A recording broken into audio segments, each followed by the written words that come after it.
At the White House, President Trump will meet with South Korean President Moon Jae-in today. Moon arrived in Washington last night, and he is expected to do damage control after North Korea's recent change in tone raised the possibility that Kim Jong Un will not talk with President Trump next month. Weijia Jiang is at the White House with more on this story. Weijia, good morning. Good morning, Gayle. Administration officials are less certain today than they were several weeks ago that the summit will take place after rhetoric between the U.S. and North Korea has heated up once again.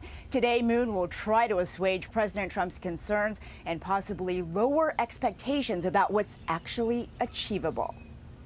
It would be a great mistake for Kim Jong Un to think he could play Donald Trump. With the summit between President Trump and Kim Jong Un in question, Vice President Mike Pence issued a hard line Monday night. The U.S. would not change course, regardless of whether there's a meeting. This president has made it clear that we will not tolerate North Korea possessing nuclear weapons.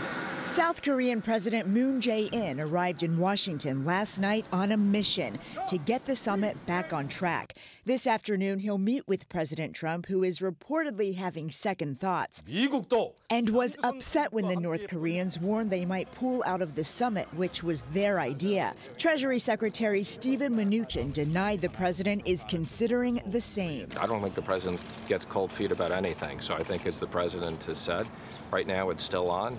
North Korea is scheduled to destroy its nuclear test site this week, with international observers and journalists expected to watch, one of many gestures by Kim that convinced President Trump that the North Korean leader was serious about denuclearization.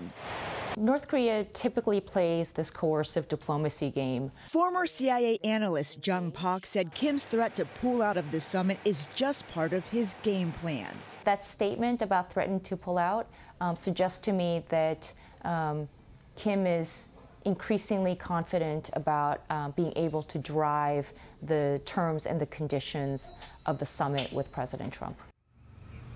The last two times President Trump and President Moon met in person, they held a joint press conference afterward. But there is not one on the schedule here at the White House today, viewed by some as yet another sign former confidence in the summit has diminished.